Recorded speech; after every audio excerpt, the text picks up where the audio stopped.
वालेकुम dear students, मैं हूं Abbas Khan. Welcome you all.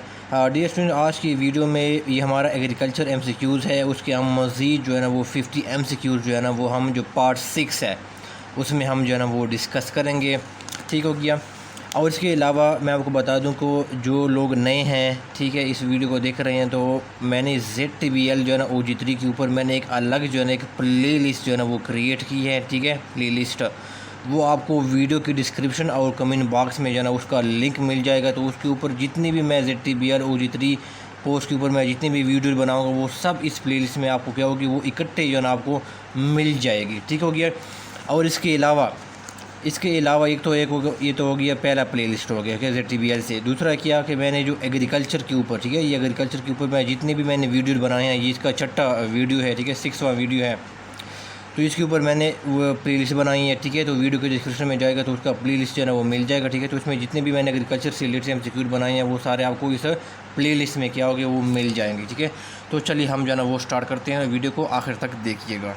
अच्छा, पहला एमसीक्यू है agricultural extension relates to modernization of agricultural machinery, financial help to farmer, educating farmer या नन ऑफ दिस। तो इसका करेक्ट आंसर कौन सा है? एग्रीकल्चर एक्सटेंशन से मुराद क्या है? Educating farmers. ठीक है, फिर एमसीक्यू नंबर सेकंड क्या है? SAFFLOWE या safflower is an ornamental plant, oil producing plant, fibre producing plant या नन ऑफ दिस। तो इसका करेक्ट ऑप्शन किया है बी है। ठीक है, ऑयल प्रोड्यूसिंग प्लांट। हमारा जो थर्ड एमसीक्यूज़ है वो ये है कि economically important genetics traits in plants are influenced by environment because they have, ठीक है, यहाँ पर हैव आएगा। ठीक है, because they have polygenic traits, monogenic traits, cytoplasmically inherited traits या नॉन ऑफ दिस। उसका करेक्ट ऑप्शन क्या है? Polygenic traits. फोर्थ एमसीक्यूज़ क्या है? A plant disease caused by bacteria is called. तो इसको क्या कहते हैं? इसको क्राउन गॉल जो है ना वो कहा जाता है। फिर जो फिफ्थ एमसीक्यूज़ है वो ये है कि द ओरी in plants matures into fruit, seed, embryo या नन ऑफ दिस। तो इसका करेक्ट ऑप्शन किया है ए है, फ्रूट है। फिर आगे आ जाते हैं सिक्स्थ जो एमसीक्यूज़ है। Sixth MCQs, tomato is a good source of. तो इसका करेक्ट ऑप्शन क्या है? Vitamin C. ठीक है, फिर ये आगे आ जाता है एमसीक्यू नंबर 7। इसको मैं सही तरफ शायद प्रोनाउंस ना कर पाऊँ। बगनारी है जो भी है, इज़ अ ब्रीड ऑफ। ठीक है, तो ये किसकी ब्रीड है? तो वो काऊ की जो ना वो ब्रीड है। ठीक है, द आठवां एमसीक्यूज़ है इनकलाब 91 इज़ अ कल्टिवेटर ऑफ। तो किसका कल्टिवेटर है? वीट का। ठीक है, करेक्ट ऑप्शन इज़ वीट। फिर नाइन्थ जो आ जाता है, नाइन्थ एमसीक्यू वो है कॉटन इज़। तो वो क्या है? फाइबर है। अच्छा, फिर 10वां एमसीक्यूज़ है water stress is storage less storage of water. ठीक है ना, यहाँ पर लिखा हुआ है lacking of less storage of water. ठीक है, या वाटर लॉगिंग या बोथ ए एंड बी। ठीक है, इसका करेक्ट ऑप्शन क्या है? बोथ ए एंड बी है। ठीक है ना, लेस स्टोरेज ऑफ वाटर या वाटर लॉगिंग है। ठीक है,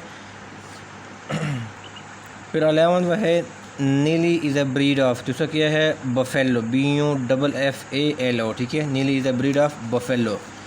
फिर 12वां एमसीक्यू ये है पोम फ्रूट्स इंक्लूड या पोमी फ्रूट्स इंक्लूड एप्पल, पियर, QUINC, क्वींस या ऑल ऑफ दिस। सब करेक्ट ऑप्शन क्या है? ऑल ऑफ दिस की। ठीक है, ये सारे क्या है? पोम जो है ना वो फ्रूट्स है। फिर आगे आ जाता है हाईएस्ट 13th एमसीक्यू है highest nutrients concentration causes a phenomena in plants growth known as. तो इसको क्या कहते हैं? उसको टॉक्सिटी से क्या उस फिनोमिना को कहते हैं। ठीक है, highest nutrient concentration causes a phenomena in plants growth called as toxicity. ठीक है, Katja KATJ, Katja is a cultivator of. तो क्या है? एप्पल का है। ठीक है, wheat is placed in category of. ठीक है ना, किस कैटेगरी में आता है? वो सीरियल्स की कैटेगरी में जो ना वो वीट आता है। तो 16वां आता है dash refers to size distribution of soil particle. तो इसको क्या कहते हैं? उसको सॉइल टेक्सचर जो है ना वो कहा जाता है। ठीक है, size distribution of soil particle कहते हैं उसको सॉइल टेक्सचर कहा जाता है, ठीक है। और दूसरा क्या है, dash refers to arrangement of soil particle. यहाँ पर क्या आता है, size distribution of soil particle को सॉइल टेक्सचर कहा जाता है, और अरेंजमेंट ऑफ सॉइल पार्टिकल्स को क्या कहते हैं, उसको सॉइल स्ट्रक्चर जो है ना वो कहा जाता है, ठीक है। फिर जो 18वां एमसीक्यू था हमारे पास, nitrogen is taken up by plants in the form of, तो वो कौन सा है, nitrate, in the form of nitrate, ठीक है। फिर 9वां एमसीक्यू है, the number of nutrients required for plant growth are, तो वो कौन सी है, 17 न्यूट्रिएंट्स जो है ना वो प्लांट ग्रोथ के लिए रिक्वायर्ड होती है, ठीक है। फिर जो 20 एमसीक्यूज़ है वो ये है, IFED स्टैंड फॉर, तो क्या, international fund for agriculture development है। फिर डिस्ट्रीब्यूशन आ जाता है 21 एमसीक्यूज़, IUCN स्टैंड फॉर, तो क्या है, international union for conservation of nature, तो एब्रीविएशन आपने साथ रखनी है, ठीक है, याद रखनी है। 22 क्या है, botanical name of mango is, ठीक है, Mangifera indica is the botanical name या साइंटिफिक नेम ऑफ मैंगो, ठीक है। इसके ऊपर मैंने एक अलग जो है ना वो वीडियो बनाई है, ठीक है, तो आप जो है ना वो ज़रूर देख लीजिएगा। मैंने बोटेनिकल नेम जो है ना वो सीरियल क्रॉप्स है, फ्रूट्स है, उसके ऊपर मैंने पूरे वीडियो बनाई है, ठीक है, वो लाजमी तौर पर देख लीजिएगा क्योंकि पास पेपर में से पूछा गया है। फिर क्या है, 23 कौन सा एमसीक्यू है, IBPGR स्टैंड फॉर, तो क्या है, इंटरनेशनल IT, ठीक है, INT में लिखा है short form, international board for plant genetic resources. फिर 24वां एमसीक्यू कौन सा है, FAO stand for, the food and agriculture organization, UNO की एक स्पेशलाइज्ड जो है ना वो एक एजेंसी है, ठीक है, UNO की एक स्पेशलाइज्ड एजेंसी है, ठीक है, जो एग्रीकल्चर के ऊपर जो है ना वो काम करता है, ठीक है, बाकी कंट्रीज़ के साथ कोऑपरेशन करता है एग्रीकल्चर प्रोडक्टिविटी को बढ़ाने के लिए। इसका हेडक्वार्टर कहाँ पर है, इसका हेडक्वार्टर जो है ना वो रोम में है। रोम किसका शहर है, इटली का शहर है। कब बनाया गया था, अक्टूबर 1945 में इसको बनाया गया था।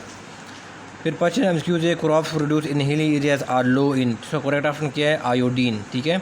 जो क्रॉप्स हिली एरिया में प्रोड्यूस होती हैं वो किस में डेफिसिट होते हैं, उसमें किस चीज़ की कमी होती है, वो आयोडीन की कमी होती है। फिर आ जाती है CIMMYT स्टैंड फॉर, तो उसका क्या है, इंटरनेशनल मेज़ एंड वीट इम्प्रूवमेंट सेंटर, ठीक है, ये इसका एब्रीविएशन है, ठीक है। फिर आ जाता है 27वां एमसीक्यू आ जाता है कि CIMMYT is an organization working for improvement of, तो वो क्या है, वीट और मेज़ की जो है ना वो इम्प्रूवमेंट के लिए ऑर्गेनाइजेशन क्या करता है, वो काम करता है, ठीक है। तो इसकी एब्रीविएशन आपने याद रखनी है, किसके लिए काम करते हैं वो भी साथ आपने याद रखनी है, ठीक है।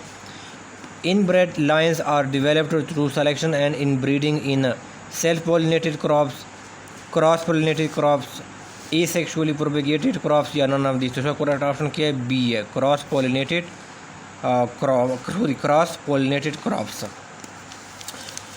29वां एमसीक्यू है, only plant cell contain chloroplast, mitochondria, nucleolus या नॉन ऑफ दिस। तो करेक्ट ऑप्शन क्या है, जो प्लांट सेल है उसमें क्या होता है, सिर्फ वो ही इसके अंदर क्या होता है, वो क्लोरोप्लास्ट इसके अंदर होती है, ठीक है, सिर्फ वही कंटेन करता है।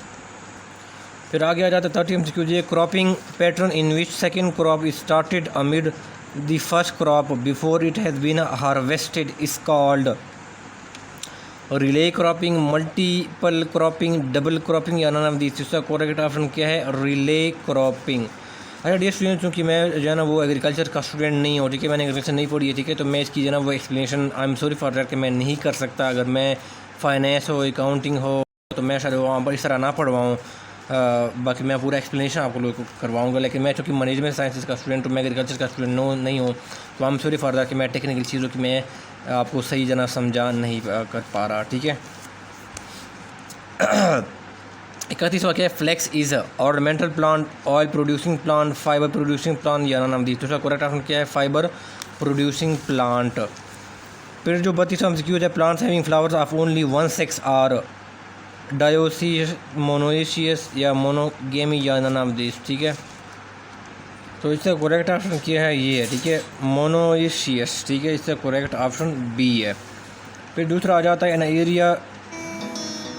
An area which can be economically irrigated by an irrigation system is called command area, catchment area, watershed या नॉन ऑफ दिस। तो करेक्ट ऑप्शन क्या है, कमांड एरिया। फिर 34 एमसीक्यू जी है, Cholistani, Kali, Damani and Kachhi and Bibrik are some of breeds of. Goats, camel, buffalo, sheep. तो इसका correct option क्या है? शीप है, ठीक है। ये इनकी ब्रीड्स है। खपरा या कपड़े के जो भी है, सॉरी फॉर मैं इस तरह प्रोनाउंस ना कर पाऊँ। कपड़ा beetle is the pest of. फिर आ जाती है L113, PR100 and BL4 are varieties of rice, sugar cane, wheat and cotton. तो इसका करेक्ट आंसर क्या है? शुगर केन, ठीक है। फिर आ जाता है 37 आ जाता है money maker, Roma, red top और some of the varieties of tomato, chillies, potato, onion, ठीक है। दूसरा करेक्ट ऑप्शन क्या है? टोमेटोज़। और दूसरा क्या है 38 क्या है? Which of the following insect is friendly for an organic farming, ठीक है, for organic farmer. Stem borer, bollworm, root borer या सिल्क वार्म। दूसरा करेक्ट ऑप्शन क्या है? Silkworm. अच्छा, ये 39वां है peanuts are roots, grains, nuts, legumes. तो वो कौन से? वो लेग्यूम्स है, ठीक है। Botanical name of wheat is Triticum, aestivum, Hordeum, vulgare, Allium, cepa, none of these, ठीक है। ट्रिटिकम, एस्टियम क्या है? वो इसका बोटेनिकल नेम है, ठीक है। डियर स्टूडेंट्स, इसके ऊपर मैंने अलग सी वीडियोज़ बनाई है जिसके ऊपर मैंने सारे बोटेनिकल नेम्स बताए हैं। वो वीडियो आप लाजमी तौर पर जो है ना वो देख लीजिएगा, प्लेलिस्ट में जाएगा, वहाँ से आपको मिल जाएगा, ठीक है।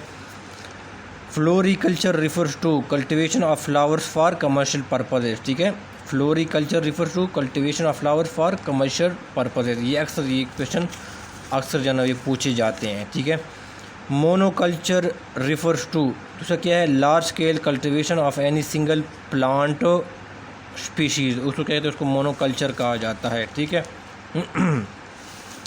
फिर आगे ये है मिक्स्ड फार्मिंग रिफर्स टू, ये एग्रीकल्चर से रिलेटेड टर्मिनोलॉजीज़ है, ठीक है, जो मैं ये बता रहा हूँ, ठीक है। ये जो मैंने बताई ये एग्रीकल्चर से रिलेटेड टर्मिनोलॉजीज़ है, ठीक है। Mixed farming refers to combination of agriculture and pastoral farming को क्या कहते हैं? उसको मिक्स्ड फार्मिंग कहा जाता है, ठीक है। फिर क्या है 44 क्या है? डायरी फार्म में, dairy farm means cattle rearing for milk and is various products, इसको कहते हैं, इसको डेयरी फार्मिंग कहा जाता है, ठीक है। ये भी एग्रीकल्चर से रिलेटेड टर्मिनोलॉजी है। 45वां ट्रक फार्मिंग रिफर्स टू, ठीक है। Truck farming refers to intensive cultivation of vegetables for market, ठीक है, इसको ट्रक फार्मिंग कहा जाता है। ये एग्रीकल्चर का टर्मिनोलॉजी है, ठीक है, इसको आपने याद रखना है। फिर 46 क्या क्या है? 46 plantation farming refers to large scale production of cash crops like cotton, tea, sugarcane tea in tropic regions. उस टर्मिनोलॉजी इसको जो है ना वो प्लांटेशन फार्मिंग जो है ना वो कहा जाता है, ठीक है। 47 क्या है? Plants which grow in water are called, उसको क्या कहते हैं? उसको हाइड्रोफाइट्स जो है ना वो कहा जाता है, ठीक हो गया। फिर 48वां क्या है? टेरेस्ट्रियल प्लांट्स आर कॉल्ड, ठीक है ना। टेरेस्ट्रियल प्लांट्स कौन से होते हैं? Are those plants which grow on soil, ठीक है। तो आपका जो टेरेस्ट्रियल प्लांट्स क्या होते हैं? वो सॉइल पे क्या करते हैं? वो ग्रो करते हैं, ठीक है। Are those plants which grow on soil. फिर pisciculture refers to art of rearing fish को जो है ना वो क्या कहते हैं? उसको पिस्सी कल्चर जो है ना वो कहा जाता है, ठीक है। ये बहुत इंपॉर्टेंट है, ये अक्सर जो है ना वो MCQ पास पेपर आप उठा कर देकर उसमें से ये पूछे जो है ना वो गए हैं, ठीक है, इस तरह के। Plants which grow in dry habitat like deserts are called, उसको क्या कहते हैं? उसको ज़ीरो फाइट्स जो है ना वो प्लांट्स कहा जाता है, ठीक है। ये बहुत इंपॉर्टेंट MCQ है, ये अक्सर पूछा गया है। फिर plants which growth under condition between very wet and very dry are called, उन प्लांट्स को क्या कहते हैं? उसको मीज़ोफाइट्स कहा जाता है, ठीक है।